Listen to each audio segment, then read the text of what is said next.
Assalamualaikum. Saya Putra Ramadhani. Saya Zipora Mira. Hey, waduh, kita ketemu lagi ya. Halloween. Bentar lagi Halloween. Iya, Halloween vibes. Harusnya kita pakai kostum-kostum gitu kali ya. Udah nggak ada budgetnya, masih baik. masih merangkak YouTube-nya. Tapi ngomongin soal Halloween, kan Halloween tuh di luar negeri sana jadi satu hal yang hits banget gitu. Betul. Semacam kayak perayaan yang wajib setiap tahunnya. Mungkin di beberapa tempat di Indonesia juga hits juga ya, kayak kalau misalnya kita ke ibu kota, itu mall-mall semuanya pada di temanya Halloween ya. Temanya Halloween juga. Kita aja kan karena kita tinggal di kampung. Iya benar. Jadi kita nggak ngerayain. Kita setiap hari Halloween sih sebenarnya. Kalau bos-bos pengen main ke daerah kita tuh udah serem banget. Oh wow. Banyak bisnisnya. Itu mitos ya. Mitos yang beredar. Mitos yang beredar di Pulau Kalimantan ini adalah sangat-sangat lekat dengan segala hal yang berhubungan dengan gaib. Harus merasakan sendiri. Katanya banyak yang nggak berani loh sama cewek-cewek Kalimantan iya, karena kayak gitu. Karena takut kan. Karena takut. Kamu pernah nggak sih guna-gunain cowok gitu? Mau sih, tapi kok nggak bisa ya.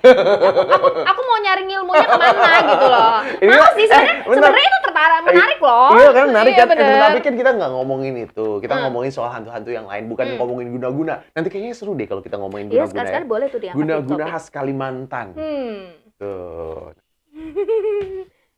Konon katanya kalau misalnya kita ngomongin suatu makhluk gaib. Enggak, kita nggak ngomongin makhluk. Pasti kamu bilang ada makhluk gaibnya di sini kan. Biasanya dia kalau diomongin dia datang. Enggak, kita nggak ngomongin kok. Gua aja kan makan tuh. Iya. Aku tahu kamu berusaha menenangkan diri kan. Aku tahu nanti pas kamu jalan pulang aku takut soalnya. Enggak ada. Ada yang duduk di belakang. Enggak ada, enggak mau. Iri banget sih. Terus dia jawab sesuai aplikasi. Iya kan, aku nge-grab dong. Tapi yang jelas gitu deh, jangan bikin takut. Aku paling takut sama hal kayak gitu loh, entah kenapa. Pernah masuk nggak rumah hantu? Rumah hantu di mana ya? Rumah hantu yang kayak di taman-taman gitu, misalnya kayak di Ancol gitu kan ada rumah hantunya. Kayaknya nggak pernah deh. Nggak pernah deh. Soalnya biasanya kalau rumah hantu gitu kan antreannya panjang ya, jadi males itu. Iya. Aku pernah tuh yang kayak rumah cermin kalau nggak salah ya. Kalau cermin mah kita suka aja tampil iya gitu. Iya sih, enggak, cuma masalahnya tiap wahananya tuh penuh, jadi kita tuh nyari yang agak senggang gitu. Pas tiap kali ke sana pasti selalu penuh. Aku paling nggak berani sih masuk rumah hantu gitu. Oh, so you never been there? Nggak mau. Daripada aku nanti mimpi teriak-teriak pipis di situ kan nggak lucu kan. Ya lucu. Tapi kan itu orang isinya. Kalau dia ngagetin tonjok aja. Tapi kan nggak lucu juga. Kalau aku yang nonjok. Kasihan nanti mereka. Atau jangan kata yang kotor-kotor deh. Oke, ini ada informasi sih ya. Nanti gambarnya tolong ditayangin ya para produser. Ada beberapa hantu menurutnya. Cerita hantu itu katanya merupakan salah satu cerita rakyat padahal. Makanya ya, hantu di Indonesia sama hantu di daerah lain tuh agak berbeda. Bahkan tapi kalau misalnya di kawasan Asia Tenggara, itu ada kesamaannya loh. Ada kesamaannya, terus juga tiap-tiap daerah itu kayak punya ciri khas masing-masing dan penyebutannya namanya juga beda-beda. Contoh kayak ada hantu yang sama, kalau di sekitaran Kalimantan tuh ada satu sosok yang sama namanya, di Banjarmasin, di Samarinda tuh sebutannya hantu banyu. You know, it's like an urban legend. Jadi dulu kan aku tinggalnya kebetulan di kawasan pinggiran kota Banjarmasin, dan di dekat daerah rumah aku tuh masih perkampungan gitu kan. Terus ada sungai gede. Jadi konon setiap beberapa tahun sekali tuh ada yang mati tenggelam di situ. Katanya sih ditarik sama si hantu banyu itu.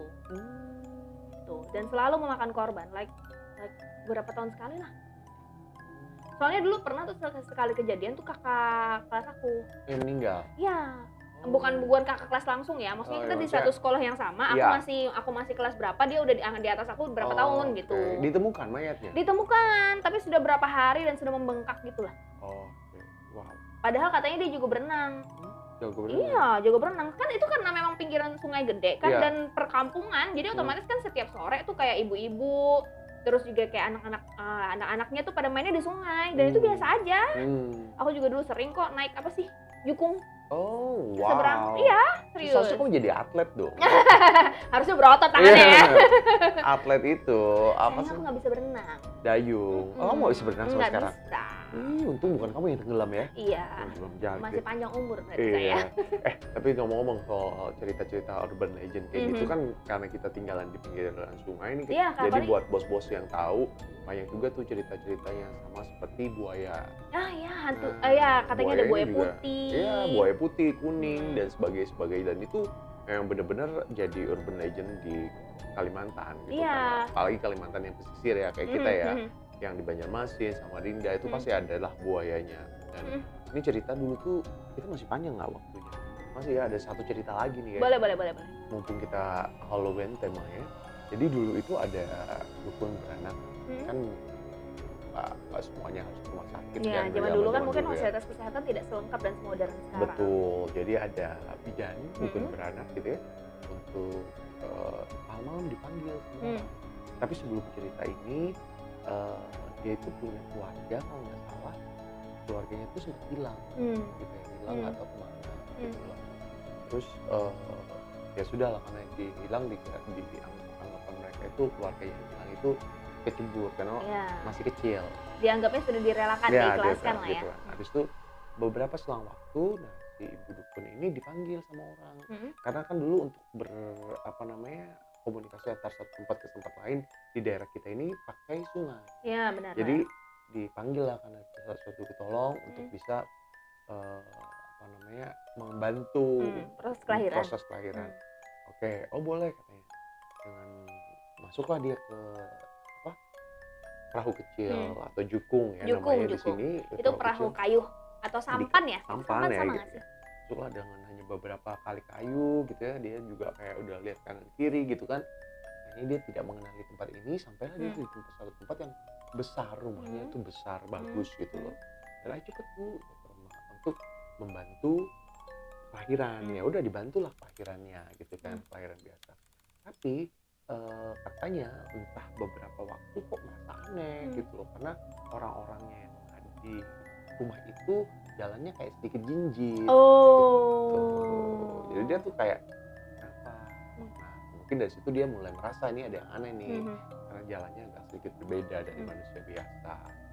Nah setelah itu si ibu-ibu ini kan mau dibayar nih, gitu loh, mau dibayar karenanya ibu kita nggak lagi, ini ada beberapa uang dan ibu boleh pilih kambing. Kambingnya ada di situ. Oh ya, dibayar pakai kambing ya. Sebenarnya itu masih hal yang umum sih, apalagi di daerah-daerah yang pedalaman atau yang belum terjamah, tidak semodern daerah perkotaan. Itu kayaknya masih ada tuh kayak yang apa tadi sebutannya, dukun beranak atau bidan, terus juga kayak dokter atau guru, itu biasanya dibayarnya pakai hasil bumi, hasil alam. Betul. Oh ya, sorry, Terus anyway, setelah itu kok dia tuh kayak ngelihat kambingnya itu kayak sekilas kayak anak yang hilang kemarin, keluarganya yang hilang. Terus dia pilih lah yang itu, kambing itu. Kok bisa sih? Jadi dia tuh memandang itu teringat tiba-tiba gitu. ya. Ada beberapa kambing kan, jadi ya. aku mau yang itu aja deh kayak gitu. Ya udah nanti diantar ke rumahnya. Udah sambil diantar ke rumahnya, ibu tuh udah dikasih itu kan, nanti kambingnya akan diantar kayak udah. Pulanglah si ibu ini gitu, suka cerita dia udah dapet singkat cerita beberapa hari kemudian anak itu ketemu. Anak-anaknya hilang berapa lama itu datang sendiri. Dia kayaknya udah lupa. Itu berapa tahun? Udah aku udah banget sih. Iya. Jadi zaman dulu cerita-cerita itu banyak kejadian. Apalagi kan dulu aku sempat ikut pramuka. Itu kan ada jurit malam, terus juga ada camping, kayak pokoknya kegiatan kayak perkemahan gitu sekitar berapa hari ya? 2 malam. Kalau nggak salah 2 malam 3 hari. Itu pasti ada jurit malam kan, terus ada cerita-cerita horor gitu. Udah kita akhiri aja cerita horor. Makin malam nih makin takut. Karena banyak banget ceritanya ntar. Iya sih, apalagi kan, nah terus ada juga legend nih. Ini kita jadinya merambat ke urban legend nih ya. Kan kalau di Banjarmasin, kalau kamu perhatiin, itu kan air sungai kita tuh warnanya bisa berubah. Oh ya? Sometimes dia hijau, sometimes dia coklat. Gitu. Terus kadang-kadang pasang tinggi banget, airnya terlihat bersih banget. Kadang-kadang juga kelihatan butek gitu. Jadi katanya kalau orang-orang kampung dulu sih bilangnya kalau air lagi hijau, itu berarti ada buaya lagi nyari mangsa. Jadi jangan diberenangin gitu. Iya, jadi hati-hati gitu. Aku nggak tahu sih. Ada benernya juga ya kayak gitu ya. Maksudnya urban legend itu terjadi karena mungkin ada dari sebelum-sebelumnya kejadian-kejadian sebelumnya yang memang pernah terjadi. Apalagi kalau berulang. Kalau pernah terjadi dan memang itu jadinya sebagai peringatan buat kita gitu. Karena walaupun sudah tidak melalui moda transportasi lewat sungai lagi, kita udah berpindah ke darat, tapi tetap bisa jadi bahan buat kita lebih hati-hati aja sih. Iya benar. Pokoknya apapun yang kita lakukan harus hati-hati sih intinya. Betul, karena kita nggak hidup sendiri sih di dunia ini. Iya. Maksudnya di alam kita masih ada alam yang lain sih. Betul. Dan kita juga ya tadi kan kita sebenarnya temanya Halloween ya, jadi ngorong kemana-mana nih. Kamu pernah ngadirin pesta Halloween gitu nggak sih? Untuk kerja pernah sih MC. Oh, ya. Ada juga tuh teman-teman aku yang kayak geng-geng gitu. Jadi biasanya small group sih yang bikin acara party Halloween, tapi yang khusus mereka aja. Kayak yang cuman ngumpul makan-makan tapi pakai kostum gitu. Oh, iya. If you want to be someone something this Halloween, kamu mau jadi apa? Me? Apa ya? Kayaknya seru ya kalau misalnya kita dress up as a tokoh-tokoh yang di apa sih? Yang di film-film gitu. Oh, mau jadi apa? Apa ya? Harley Quinn? Oh, kalau aku mau jadi yang boneka kekuat kecil. Kau mau aku dandanin? Habis ini. Yang pakai baju gitu aku kan. ada wig. Tapi sayangnya di sini jarang ya. Maksudnya Halloween itu cuma sebatas kayak euforia perayaan yang dijalani atau dilakukan oleh orang-orang tertentu aja. Kenapa? Kenapa? Nanti kita bahasnya nanti aja deh. Takut deh kayaknya udah banyak hantunya nanti. Kalau kita ngomongin hantu mulu. Yang jelas bos, kalau kita mau dengar cerita-cerita mistis dari daerah kita, komen di bawah dong. Jadi kita punya banyak sebenarnya cerita-cerita mistis dari daerah kita di sini. Dari channel mistis nanti kita di sini. Tapi yang jelas, terima kasih udah gabung kita di spesial Halloween kali ini ya. Thank you so much for watching. Dah bos, jangan lupa subscribe.